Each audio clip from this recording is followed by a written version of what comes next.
Dear students of ICC 2022, this is my 6th video. In this video, I will cover Unit 2, Class as the basis of all computation. This is part 1. In this video, I will cover 3 sets, and in the next video, I will be covering other 3 sets. I hope my previous video is helping you quite a lot. So let me start. Fill in the blanks. Number 1. In procedural programming, emphasis is put on fill in the blanks is function. Number 2. Unrestricted and unsecured, both are fill in the blanks. Manners of data is drawback of procedural programming. Number 3.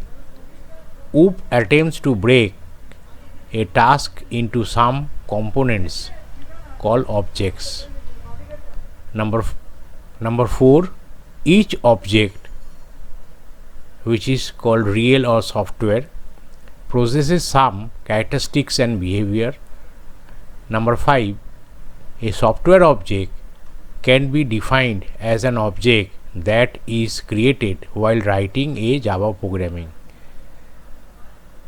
Number 6. All the blue colors are the fill in the blanks. Each object of a class possesses the characteristics, other name is data, and behaviors, other name is functions, described within the class. Question number 7. The attributes are unique for each object of a class except static or class variables. Question number 8. Data abstraction is an act of representing essential features without including background details. Number 9. A primitive data type is an independent component. Number 10. A primitive data types are built in which are provided by the system. Number 11. A class name is a template and its object is known as an instance. Number 12. Class is a reserved keyword used to declare a class. Number 13. Private, protected, public and default are different types of access specifier. Number 14. Instance variables are generally used within the member methods of its class. Number 15. Instance variables are the variables declared within the class but outside the member method. Number 16. A variable that is accessible only in a specific function or a block in which it declared is called local variables. Number 17. A static member method is a method which uses only static data members. Number 18. A member method can be used within another method to fulfill some requirements, and that is called nesting of member method and methods themselves, that is nested member method. Now I will come to true false. Number 1. Object oriented programming put emphasis on function. False, because it puts emphasis on data. Number 2. Real world object and software objects are similar and comparable. The answer is true. Number 3. An object is a blueprint or template of a class that describes characteristics and behavior. The answer is false. It is opposite. That is the reason it is false. Number 4. A number of objects of a particular class contains different characteristics but they share common behavior. The answer is true. Number 5. All instances of a type of object share the same state and attribute and the behavior described within the class. The answer is true. Number 6. class cannot be called a composite and user defined data type? The answer is false. Number 7, classes can be called an attribution for all the objects. The answer is true. Number 8, the user is only allowed to access the function of an object of a class without having a direct interaction with the data member. The answer is true. Number 9, a user defined data type can never include any number of primitive data type. The answer is false. Number 10, the variables contained within the objects are termed as instance variable. The answer is true. Number 11, a program cannot use a class without main function. The answer is false. Number 12, a class name long with the keyword class refers to a tag that signifies a user defined type. The answer is true. Number 13, specifying the access specifier of instance variable or member methods to put it optional. The answer is true. Number 14, when a number of objects are created for same class, the same sets of instance variable are used for all. The answer is true. Number 15, instance variable belonging to different objects contains different value. The answer is true.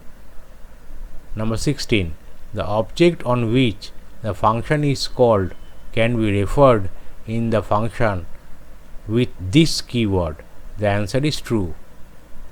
Number 17, a static data member has multiple copies available for all the objects of a class. The answer is false. Now I start with MCQ. Number 1, object oriented programming uses the concept of objects and classes. Number 2, fundamental unit of OOP and object. Number 3, the characteristics of a real world object can be related with this of the software object. The answer is data member. Number 4, the behavior of the real world object can be related with this of a software object. The answer is member function. Number 5, these are also called the instance of a class. The answer is object. Number 6, creation of an object is called instantiation. Number 7, this is also known as object factory. The answer is class. Number 8, they are merged or grouped with the belonging functions where we create a class. The answer is data item. Number 9, these data types are created by the user. The answer is user defined data type. Number 10, these are contained by each object along with the common function. The answer is variables declared in the class. Number 11, this is the class declaration enclosing the inner part within a pair of curly bracket. The answer is external wrapper. Number 12, these are the terms used to specify the extent of usage of the class members in the program, or it can be defined as these are termed as visibility mode, which indicates the program area under which a class member is visible or accessible. The answer is access specifier. Number 13, the members of these types of access specifier cannot be used outside the class visibility and can be used only within the scope of the class. The answer is private. Number 14, these are also referred to as field of an object. The answer is instance variable. Number 15, these are the member methods which are used to initialize instance variable. They possesses the same name as the class name. The answer is constructors.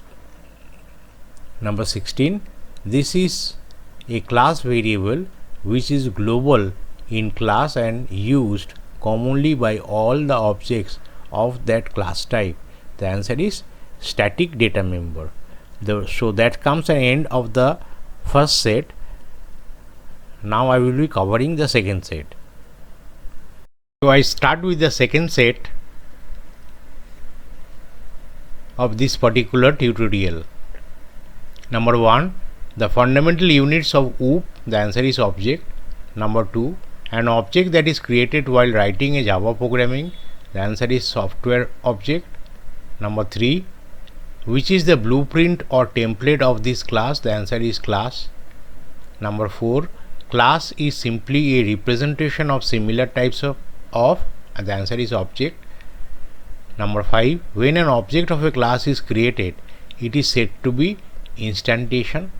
Number 6, class is a dash data type. The answer is composite. Number 7, give the term for object factory. The answer is class. Number 8, name the act of representing essential features without including background detail. The answer is data abstraction.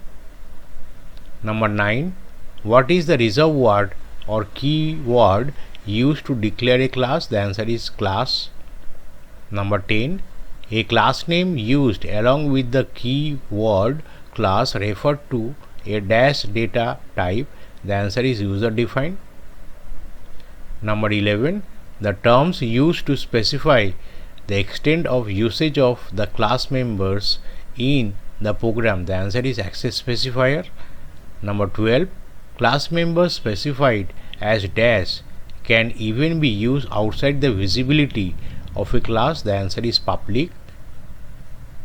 Number 13, a data members which are specified as dash are used only within the scope of a class and cannot be accessed outside the class visibility. The answer is private.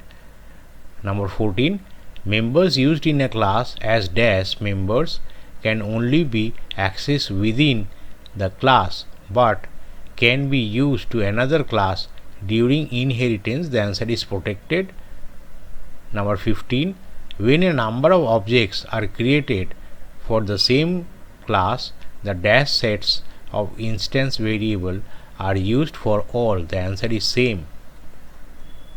Number 16, a variable declared dash with will be available as a single copy to be used by all the objects of a class. The answer is static.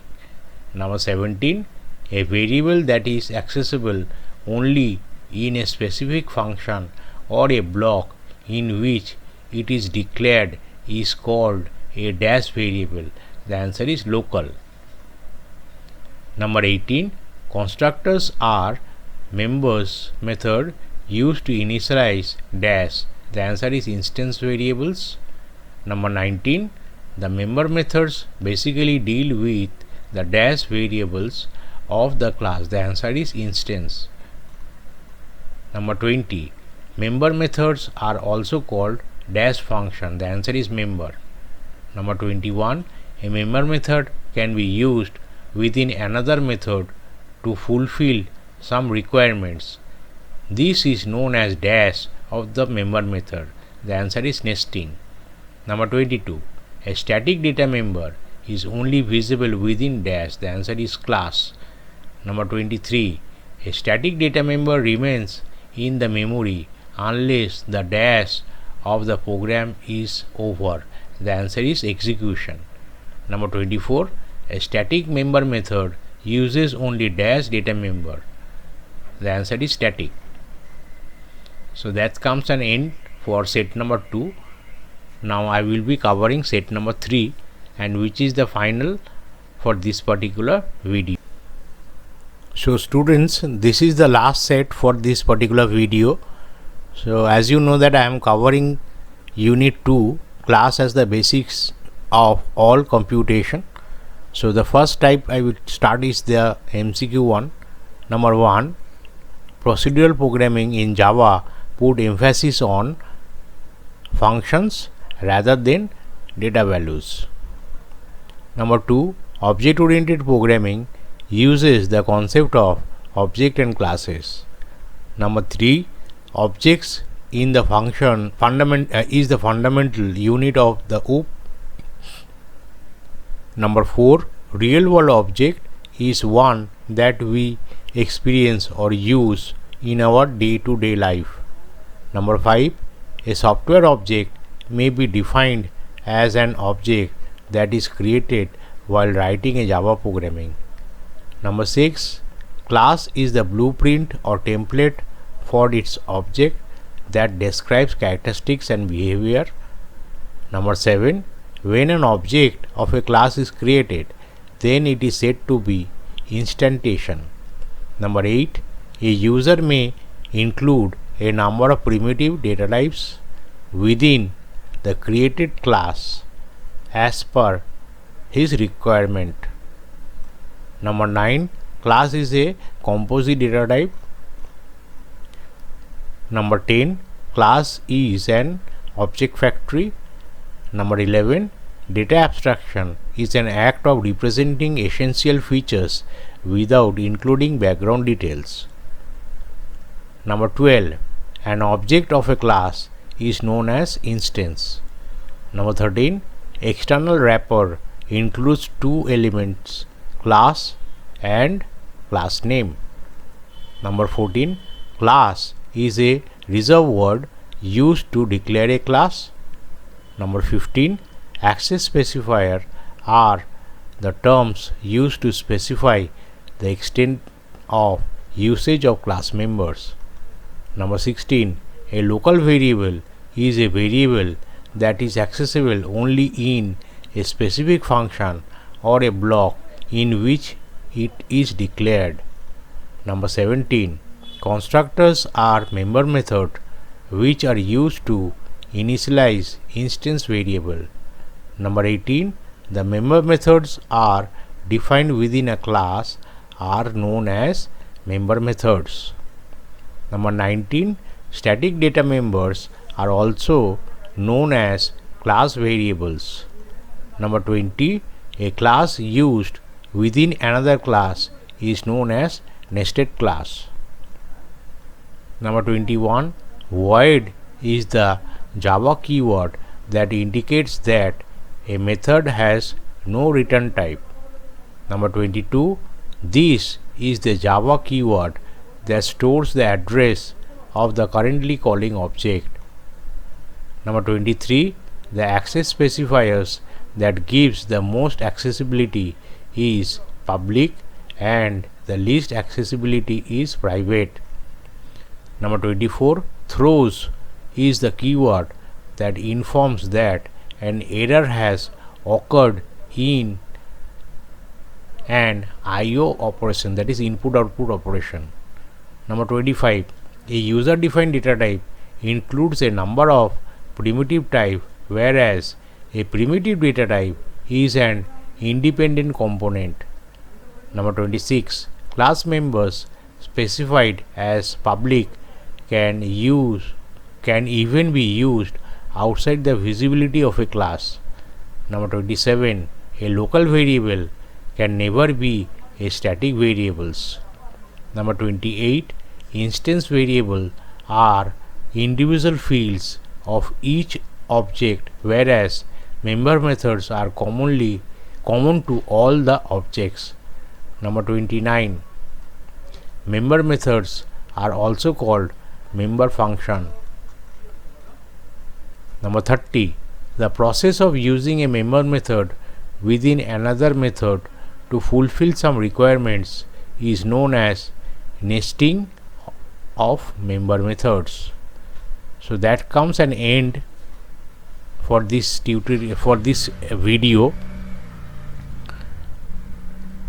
I hope you all are getting benefit from the whatever videos I have made before. That is, I have covered 3 topics, rather 2 topics. One is constructor, that is unit 4. Number 3, I have covered user defined methods. So this is the first video, that is unit 2, classes as basis of all computation, and this is the first part. In the second part I will be covering another 3 sets for Unit 2 classes as the basis of all computation. Again I tell you, please go through all the videos. I hope if you go through all the videos, it will help you quite a lot, because in my video I am giving you the answer of all the questions. So if you can just go through all my videos, you will be 100% prepared for the MCQ exam that is to be held in November 2021. Again I request you all to share my video to your friends who are also giving ICSE 2022, and those who have did not subscribe, please subscribe my channel and press the bell icon and click on all, so that whatever new video that will be coming up, you will get the notification. So thank you very much.